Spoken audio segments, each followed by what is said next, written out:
Hello दोस्तों, स्वागत है आप सबका मेरे यूट्यूब चैनल रोहिणी क्लासेस में।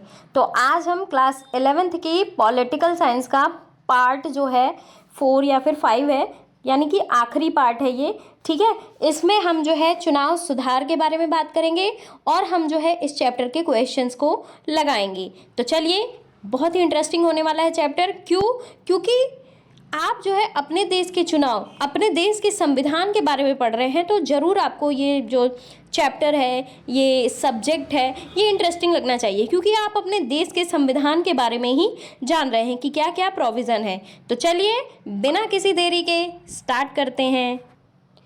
तो देखिए, बात करते हैं हम चुनाव सुधार के बारे में। देखिए, चुनाव की जो प्रणाली है ना, उसमें जो है उसमें योग्य परिवर्तन करने का जो परिवर्तन करना होता है, उसे कहते हैं चुनाव सुधार। तो ये जो चुनाव सुधार है, जिनके करने से जनता की आकांक्षाएं जो होती है ना, वो चुनाव परिणाम के रूप में जो है परिणाम निकलते हैं उससे। तो चुनाव, अगर मैं आपसे मैं अगर अपनी बात करूँ, मुझे क्या क्या चीज़ें लगती है चुनाव में, ये चीज़ें सुधर जानी चाहिए, तो पहले मैं अपनी बातें कर लेती हूँ, फिर हम किताबों की बातें भी कर लेंगे। देखिए, अभी भी कई जगहों पर जब पंचायत चुनाव होता है तो मतपत्र का प्रयोग किया जाता है। ठीक है, अब इसकी बजाय क्या होता है कि कई जो प्रधान के उम्मीदवार होते हैं, वो कहीं ना कहीं कुछ ना कुछ कर देते हैं। तो ये मतपत्र की बजाय ना, अगर इलेक्ट्रिक वोटिंग मशीन की जो है उससे मतदान हो तो ज़्यादा जो है अच्छा रहेगा, परिणाम अच्छा आएगा। दूसरी चीज़, मतदान क्या है, स्वैच्छिक, या तो आप दें या तो ना दें। तो इसकी बजाय अगर अनिवार्य मतदान कर दिया जाए ना, तो ज़्यादा इफेक्टिव रहेगा। ठीक है, और क्या होना चाहिए इसमें, नकारात्मक मत का विकल्प होना चाहिए। और जो क्या होना चाहिए, किसी को मत नहीं देना है तो नोटा का विकल्प तो है ही, है ना। मतदाता के लिए जो एलिजिबिलिटी है, जो अर्हताएं हैं, इसमें परिवर्तन होना चाहिए। ठीक है, चुनाव क्षेत्रों का जो है प्रॉपर निर्धारण होना चाहिए। मतपत्रों की डिज़ाइन ऐसी हो जिससे लोगों को समझने और खोजने में कठिनाई हो ना हो। ठीक है, यानी कि आप देखते होंगे जो पढ़े लिखे नहीं होते, जो गांव के लोग होते हैं, उन्हें बहुत कठिनाइयों का सामना करना पड़ता है और वो कहीं का कहीं अंगूठा लगा के आ जाते हैं। तो ये चीज़ें हैं। स्त्रियों को और जो है निर्बल समूहों के लिए सीटों का आरक्षण भी होना चाहिए। ठीक है, और निष्पक्ष निर्वाचन आयोग का गठन होना चाहिए। चुनाव खर्चे का निर्धारण, उस पर नियंत्रण होना चाहिए। आदर्श चुनाव आचार संहिता होनी चाहिए। मतदाताओं के लिए भयमुक्त वातावरण होना चाहिए। ठीक है, घूस देकर, शराब पिलाकर जबरदस्ती मत दिलवाने के विरुद्ध जो है इस पे नियंत्रण होना चाहिए। और जो अवैध मतदान होते हैं ना, इन पे रोक भी लगनी चाहिए। ठीक है, और जेल से चुनाव लड़ने पर रोक होनी चाहिए। और कोई भी भारतीय, या ध्यान रखेंगे, कोई भी भारतीय अधिकतम 65 वर्ष की उम्र तक ही प्रधानमंत्री या मुख्यमंत्री या सांसद या विधायक या पार्षद या सरपंच निर्वाचित हो। तो ये तो हुआ मेरी तरफ से। अब देखिए, चुनाव होता है, ठीक है, चुनाव होता है ना, तो कोई भी ऐसी प्रणाली नहीं हो सकती ना जो कभी आदर्श हो। ठीक है, उसकी कुछ कमियां और कुछ जो है, सॉरी फॉर द इंटरप्शन। तो चुनाव में क्या होता है, कभी एक आदर्श जो है चुनाव ने, उसमें बहुत सारी कमियां होती हैं और बहुत ही उसकी सीमाएं होती हैं। तो लोकतांत्रिक समाज को ना अपने चुनावों को और अधिक स्वतंत्र और निष्पक्ष बनाने के तरीकों को बराबर खोजते रहना पड़ता है। वयस्क मताधिकार, चुनाव लड़ने की स्वतंत्रता और एक स्वतंत्र निर्वाचन आयोग की स्थापना को स्वीकार कर जो है ना, भारत में चुनावों को स्वतंत्र और निष्पक्ष बनाने की कोशिश की गई है। लेकिन क्या है कि पिछले 66 वर्षों के अनुभवों के बाद हमारी चुनाव प्रणाली के लिए सुधार जो है ना, अनेक सुझाव दिए गए हैं। चुनाव सुधारों को सुझाव जो है निर्वाचन आयोग, विभिन्न राजनीतिक दलों, स्वतंत्र समूहों और अनेक विद्वानों द्वारा दिए गए हैं। इनमें से कुछ सुझाव हम देखते हैं। ठीक है, देखिए, पहली चीज, हमारी चुनाव व्यवस्था को सर्वाधिक मत से जीत वाली प्रणाली के स्थान पर किसी प्रकार की समानुपातिक प्रतिनिधित्व प्रणाली लागू करना चाहिए। इससे क्या होगा, इससे राजनीतिक दलों को उसी अनुपात में सीटें मिलेंगी जिस अनुपात में उन्हें वोट मिलेंगे। ठीक है, आज पता नहीं क्या हो जा रहा है, चलिए आगे बढ़ते हैं। देखिए, दूसरी चीज, संसद और विधानसभाओं में 1/3 सीटों पर किसका जो है विशेष प्रावधान होना चाहिए, महिलाओं का। अब आप देखिए, सिर्फ 12 से 14% महिलाएं ही हमारे संविधान का भाग हैं। क्या ये सही है? आधी जनता, आधी आबादी का नेतृत्व करने वाली महिलाएं क्या मात्र 12% ही हो सकती हैं? महिलाएं ज़्यादा से ज़्यादा होंगी तो क्या होगा, महिलाओं के लिए जो है वो कुछ कर सकेंगी, क्योंकि महिला ही महिला को समझ सकती हैं। ठीक है, अगला, चुनावी राजनीति में धन के प्रभाव को नियंत्रित करने के लिए और अधिक कठोर प्रावधान होने चाहिए। आप देखते ही हैं कि छोटे से छोटा चुनाव हो या बड़े से बड़ा चुनाव हो, लोग लाखों करोड़ों रुपए जो है खर्च कर देते हैं मात्र चुनावी प्रचार प्रसार के लिए। तो सरकार को एक विशेष निधि से चुनावी खर्चों का भुगतान करना चाहिए। तीसरी चीज़ क्या है, जिस उम्मीदवार के विरुद्ध ना फौजदारी का मुकदमा चल रहा हो उसे चुनाव लड़ने से रोक दिया जाना चाहिए। ठीक है, भले ही उसने जो है इसके विरुद्ध न्यायालय में अपील कर रखी हो, लेकिन वो चुनाव न लड़ सके। अगली चीज़, चुनाव प्रचार में जो है जाति और धर्म के आधार पर की जाने वाली किसी भी अपील को पूरी तरीके से प्रतिबंधित कर देनी चाहिए। ये ऐसा होता है ना कि कोई भी पार्टी का नेता होता है तो हम इस जाति के लिए ये करेंगे, हम उस जाति के लिए ये करेंगे।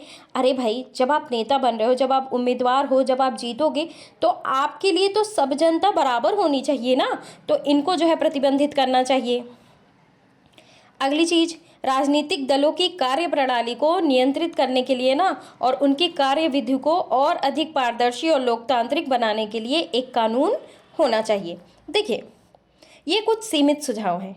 अब इन सुझावों पर कोई आम राय नहीं है, लेकिन यदि उन पर आम राय बन भी जाए ना तो भी कानून और औपचारिक प्रावधान एक सीमा तक ही कारगर हो सकते हैं। अब देखिए, वास्तव में देखा जाए तो स्वतंत्र और निष्पक्ष चुनाव तभी हो सकते हैं जब जो सभी उम्मीदवार हैं, राजनीतिक दल और वे सभी लोग जो चुनाव प्रक्रिया में भाग लेते हैं लोकतांत्रिक प्रतिस्पर्धा की भावना का सम्मान करें। ठीक है, कानूनी सुधारों के अतिरिक्त दो और तरीके हैं जिनसे ये सुनिश्चित किया जा सकता है कि चुनाव जो होता है ना वो जनता की अपेक्षाओं और लोकतांत्रिक आकांक्षाओं को व्यक्त करे। देखिए, पहली तो ये है कि जनता को स्वयं ही और अधिक सतर्क रहना चाहिए। ठीक है, और दूसरी चीज़, राजनीतिक कार्यों में और सक्रियता से भाग लेना चाहिए। लेकिन आम आदमी के लिए नियमित रूप से राजनीति में भाग लेने की अपनी सीमाएं हैं और इसलिए ये ज़रूरी है ना कि अनेक राजनीतिक संस्थाओं और राजनीतिक संगठनों का विकास किया जाए जो क्या कर सकें, जो स्वतंत्र और निष्पक्ष चुनाव सुनिश्चित कराने के लिए पहरेदारी कर सकें। अच्छा, ये तो हुई बात चैप्टर की। अब आइए थोड़ा बात कर लेते हैं क्या निष्कर्ष निकला इस चैप्टर को पढ़ने से। देखिए, जिन देशों में प्रतिनिधित्व वाला लोकतंत्र है वहाँ चुनाव और चुनाव का प्रतिनिधित्व करने वाला स्वरूप लोकतंत्र को प्रभावी और विश्वसनीय बनाने में निर्णायक भूमिका निभाता है। अब भारत में चुनाव व्यवस्था की सफलता अनेक आधारों पर मापी जा सकती है। ठीक है, एक हमारी चुनाव व्यवस्था जो है ने इसने मतदाताओं को न केवल अपने प्रतिनिधियों को चुनने की स्वतंत्रता दी है बल्कि क्या किया है, उन्हें केंद्र और राज्यों में शांतिपूर्ण ढंग से सरकारों को बदलने का भी अवसर दिया है। ठीक है, और क्या किया है, दो मतदाताओं ने चुनाव प्रक्रिया में लगातार रुचि ली और उसमें भाग लिया। चुनावों में भाग लेने वाले उम्मीदवार और दलों की संख्या लगातार बढ़ रही है।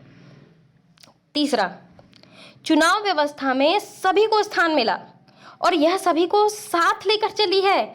हमारे प्रतिनिधियों का सामाजिक पृष्ठभूमि में धीरे धीरे बदली है और अब हमारे ना जो प्रतिनिधि हैं विभिन्न सामाजिक वर्गों से आते हैं, चाहे वो हिंदू हो, चाहे मुस्लिम हो, चाहे सिख हो, चाहे ईसाई हो, चाहे जनरल, SC, ST, OBC। ठीक है, और इनमें अभी महिलाओं की संख्या में संतोषजनक वृद्धि नहीं हुई है, लेकिन वो भी करने पर विचार करना चाहिए।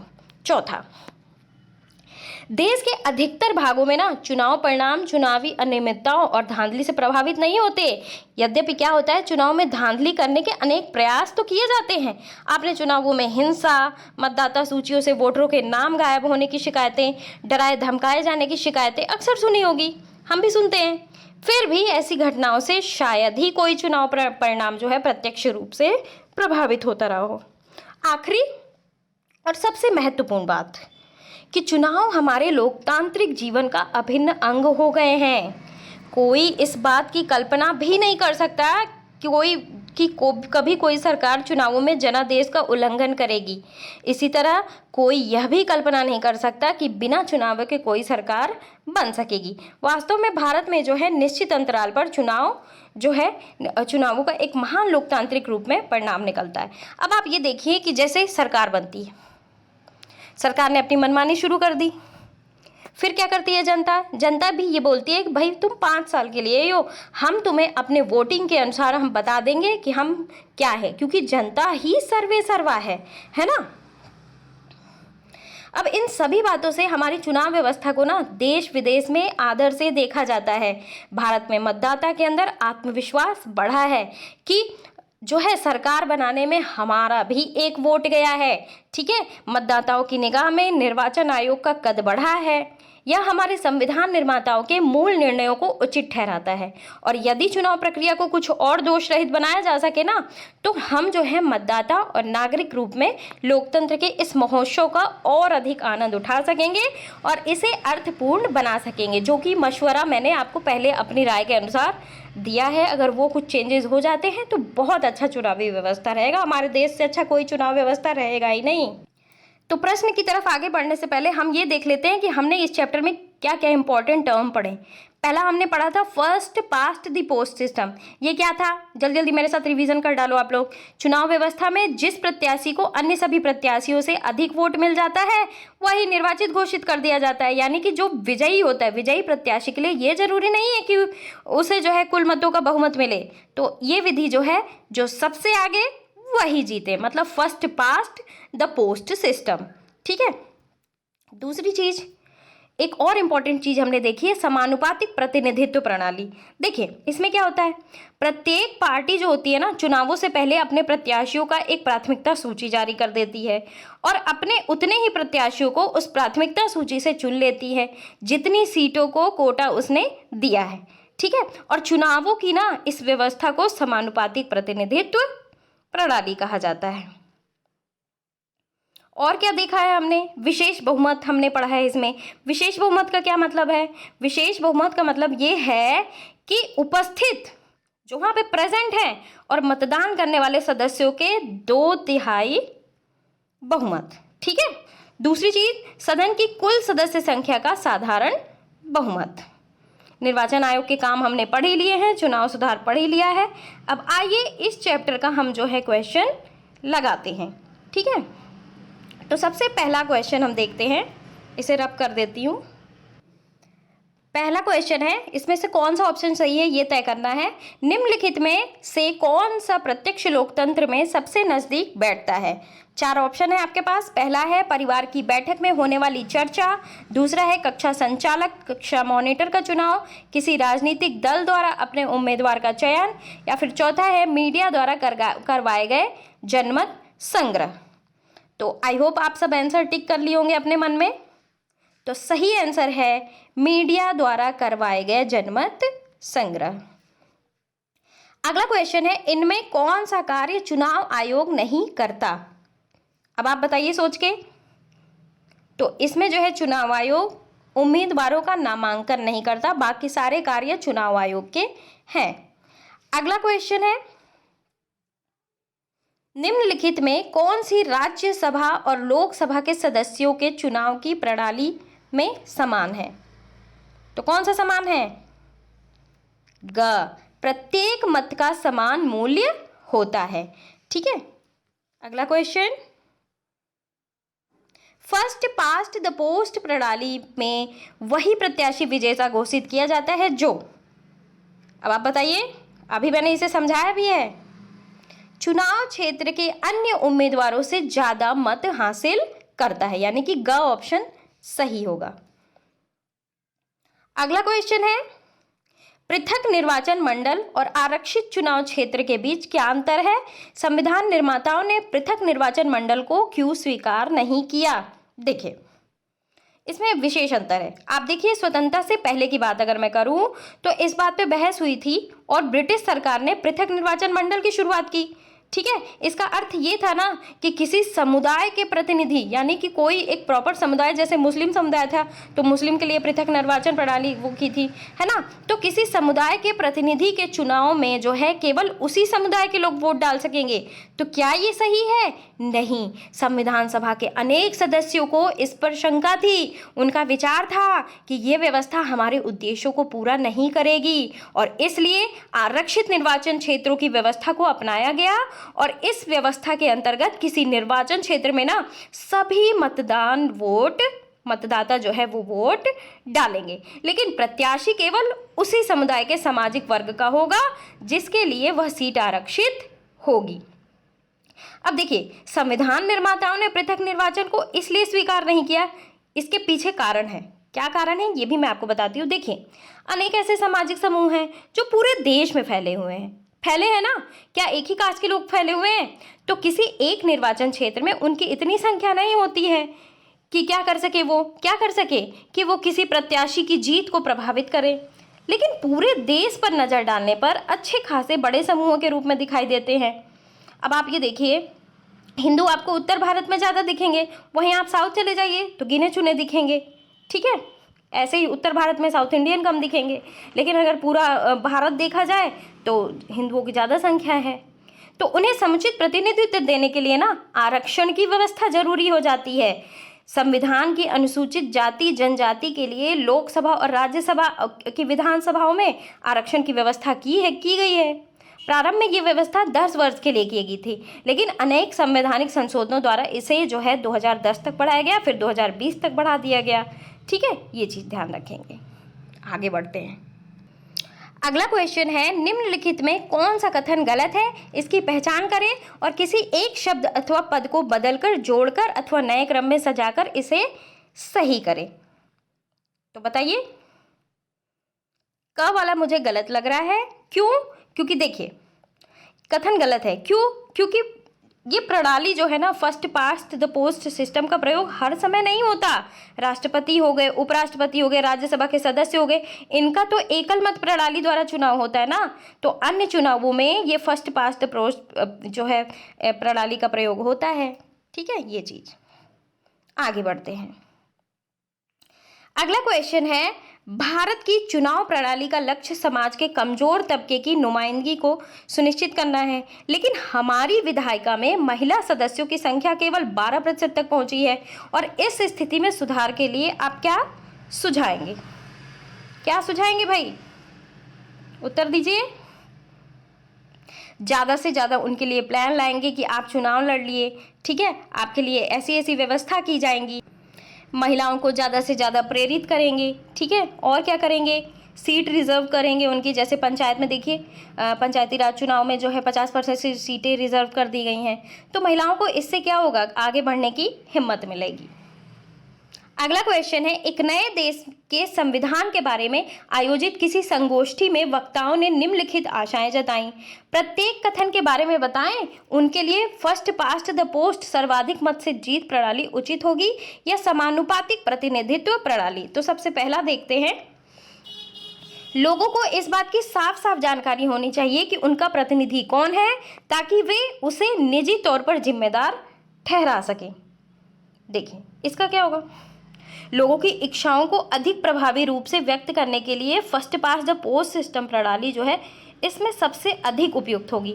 कैसे होगी ये भी मैं आपको बताती हूँ। देखिए, इसमें नागरिकों के प्रतिनिधियों का सीधा संपर्क रहता है, और नागरिक जो है ना अपने प्रतिनिधि को सीधे रूप से जिम्मेदार ठहराकर उन्हें अगले चुनाव से जो है सत्ता से हटा सकते हैं, ठीक है। ये चीज़ है। अगला है, हमारे देश में भाषाई रूप से, सॉरी फॉर द इंटरप्शन, तो भाषाई रूप से अल्पसंख्यक जो है छोटे छोटे समुदाय हैं और देश भर में फैले हुए हैं। हमें इनकी ठीक ठीक नुमाइंदगी को सुनिश्चित करना चाहिए। अब बताइए, देखिए इसका उत्तर मैं आपको बताती हूँ। देखिए, सभी अल्पसंख्यकों को उनकी संख्या के आधार पर या फिर उनकी जो है अनुपात उचित प्रतिनिधित्व देने के लिए आनुपातिक मत प्रणाली जो है एक अच्छा तरीका है। ये करना चाहिए, जिससे क्या हो, जिससे जो है सभी अल्पसंख्यक समूहों को जो है, तो जिससे जो है सभी अल्पसंख्यकों को उचित जो है प्रतिनिधित्व मिल सके, ठीक है। इतनी चीज़ ध्यान रखिएगा। और भारत में अनेक धार्मिक जातियाँ जो हैं, भाषाई लोग हैं, सांस्कृतिक अल्पसंख्यक पाए जाते हैं, तो उनके लिए आनुपातिक ही सही रहेगा। अगला है, विभिन्न दलों के बीच सीट और वोट को लेकर कोई विसंगति नहीं रखनी चाहिए। देखिए, इस वर्ग के लोगों की इच्छा को पूरा करने के लिए आनुपातिक प्रतिनिधित्व प्रणाली ही सही रहेगी, जिसके अनुसार क्या होगा, राजनीतिक दलों को मिलने वाली वोट और जो है उनके द्वारा प्राप्त सीट का एक निश्चित अनुपात पाया जा सकता है। अगला है, लोग किसी अच्छे प्रत्याशी को चुनने में समर्थ होने चाहिए, भले ही वे राजनीतिक दल को पसंद ना करते हों। इसमें क्या है, इसमें first past the post system जो होता है, वो नागरिक अपनी पसंद के उम्मीदवार को चुन सकते हैं, भले ही वो उस उम्मीदवार के राजनीतिक दल को पसंद ना करते हो। तो ये चीज़ है। अगला क्वेश्चन, तो 9वां क्वेश्चन है, एक भूतपूर्व मुख्य चुनाव आयुक्त ने एक राजनीतिक दल का सदस्य बनकर चुनाव लड़ा। अब इस मसले पर कोई विचार जो है, कई विचार सामने आए। एक विचार ये था कि भूतपूर्व मुख्य चुनाव आयुक्त एक स्वतंत्र नागरिक है, उसे किसी राजनीतिक दल में होने और चुनाव लड़ने का अधिकार है। दूसरे के विचार के अनुसार ऐसे विकल्प की संभावना कायम रखने से चुनाव आयोग की निष्पक्षता प्रभावित होती है और इस कारण भूतपूर्व मुख्य चुनाव आयुक्त को चुनाव लड़ने की अनुमति नहीं देनी चाहिए। आप इसमें से कौन से पक्ष से सहमत हैं, ये बताइए। देखिए, एक मुख्य चुनाव आयुक्त अवकाश ग्रहण करने के बाद एक राजनीतिक दल का सदस्य की सदस्यता ली, उस राजनीतिक दल के उम्मीदवार के रूप में चुनाव लड़ा, ये सही है। ये भी सही है कि मुख्य चुनाव आयुक्त भी एक नागरिक है, ठीक है, और उस रूप में वो उसे राजनीतिक अधिकार प्राप्त है, जिसके आधार पर वो किसी राजनीतिक दल का सदस्यता जो है वो प्राप्त कर सकता है और चुनाव भी लड़ सकता है। लेकिन चुनाव आयुक्त क्योंकि उस पद पर स्वयं रह चुका है, जो चुनाव प्रक्रिया को नियंत्रित करते हैं और वह जो है चुनाव को प्रभावित करता है, अतः उचित रहेगा कि मुख्य चुनाव आयुक्त जो है वो राजनीति से दूर रहे और किसी प्रकार का चुनाव न लड़े। ठीक है। अगला क्वेश्चन है, भारत का लोकतंत्र अब अनपढ़ फर्स्ट पास्ट द पोस्ट प्रणाली को छोड़कर समानुपातिक प्रतिनिधित्व प्रणाली को अपनाने के लिए तैयार हो चुका है। क्या आप इस कथन से सहमत हैं? देखिए, वर्तमान में भारत में प्रणाली है first past the post system को अपनाया गया है, जिसमें प्रत्येक नागरिक अपनी पसंद के उम्मीदवार के पक्ष का जो है अपना मत व्यक्त करते हैं। चुनाव की समाप्ति के बाद मत की गणना की जाती है और विजयी घोषित किया जाता है।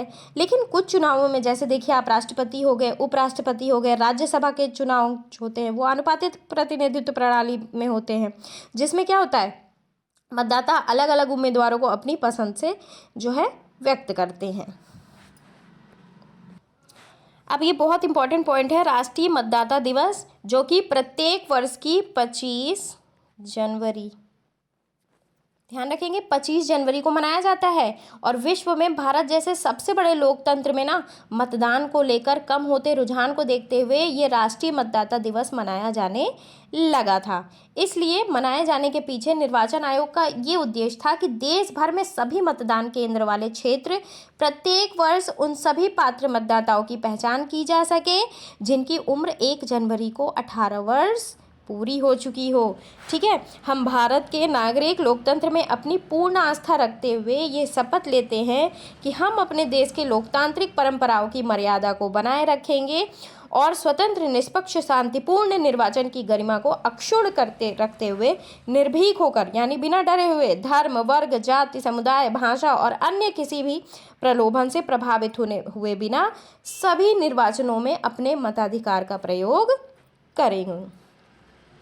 लो जी, हो गया चैप्टर समाप्त, जिसकी आपको इच्छा थी, ये चैप्टर हो चुका है समाप्त। अब हम अगले चैप्टर की तरफ आगे बढ़ेंगे और आगे बढ़ते बढ़ते एक दिन क्लास 11th की राजनीति शास्त्र हो जाएगी ख़त्म। साइड बाय साइड मैं सोच रही हूँ कि मैं इकोनॉमिक्स या हिस्ट्री भी स्टार्ट करूँ। आपका जो भी मत हो ज़रूर मुझे कमेंट बॉक्स में मेंशन करें और ज़रूर बताएं कि मैम आप साथ ही साथ कौन सा चैप्टर पढ़ाएं, तो आप जो भी रिकमेंड करेंगे वही मैं शुरू कर दूँगी। तो कैसा लगा ये वीडियो ज़रूर आप मुझे कमेंट बॉक्स में बताएं गाइस। चैनल को सब्सक्राइब ना किया हो तो ज़रूर कर लें और एनसीईआरटी पढ़िए, क्योंकि पीसीएस का एग्ज़ाम आ रहा है, सिविल का एग्ज़ाम आ रहा है, लेखपाल का एग्ज़ाम आ रहा है, चुनावी मेले में बहुत सारी भर्तियां निकलेंगी और सारी की सारी भर्तियां जो है एनसीईआरटी बेस्ड रहेंगी। ठीक है, अभी देखिए, अभी रिसेंटली पीजीटी टीजीटी का एग्ज़ाम हुआ है, आप एनसीईआरटी उठा के देख लो, कितने क्वेश्चन एनसीईआरटी से पुट ऑन हुए हैं। तो एनसीईआरटी पढ़िए, क्योंकि एनसीईआरटी से क्वेश्चन बन रहे हैं और अच्छे क्वेश्चन बन रहे हैं। और अगर आप 2-4 बार एनसीईआरटी पढ़ लेते हैं ना और वीडियोज़ देख लेते हैं तो आपके लिए बहुत ही बेनिफिशियल रहेगा। तो चलिए, यहीं मैं अपनी वाणी को विराम देती हूँ। Thank you very much.